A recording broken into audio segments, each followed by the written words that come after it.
live satellite image, patuloy na ka-epekto ang amihan o Northeast Luzon sa malaking bahagi ng Hilagang Luzon na nagdadala ng kulong-kulong at mahihinang pag-ulan. Habang ang easterlies naman ang naka-epekto sa Silangang Luzon na nagdudulot ng katamtakan at paminsan-minsan malakas na ulan. Asahan ng malamig na simoy ng hangin lalo sa Northern Luzon. Ang Cagayan Valley, Car at Aurora ay nakakaranas ng maulap ng kalangitan na may kalat-kalat na pag-ulan. Posible ang pagbaha at pagbuho ng lupa sa mga bulubunduking lugar kaya mag-ingat po kayo. Sa Metro Manila at natitirang bahagi ng Luzon, bahagyang maulap hanggang sa maulap ang kalangitan na may isolated light rains dulot ng amihan. Ang temperatura sa Tugigaraw ay umaabot ng 23 degrees Celsius hanggang 32 degrees Celsius. Ang temperatura naman ng Metro Manila ay umaabot ng 24 degrees Celsius hanggang 31 degrees Celsius. Ang Palawan at ang Puerto Princesa City,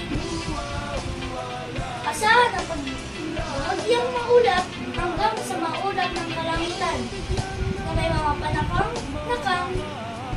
mahinang pag-ulan lalo na sa hapon hanggang gabi.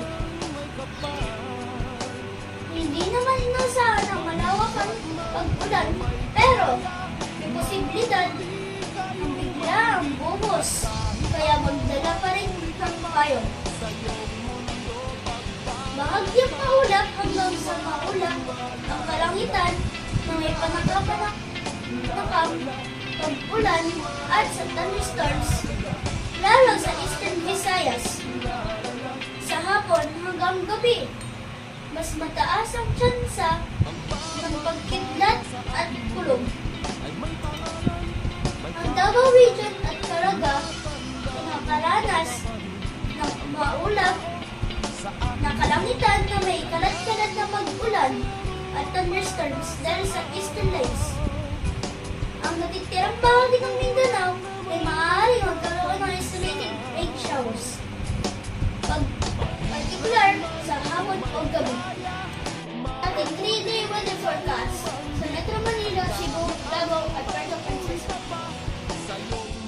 Base naman sa ating tropical cyclone threat potential, ngayong linggo ay walang naman tayong makikitang potential na low pressure area na mamuo sa loob at labas ng ating Philippine Area of Responsibility. Ngunit bago matapos ang buwan ng Pebrero ay makikita tayong isang posibleng LPA na mauo dito sa may silangan bahagi ng Mindanao.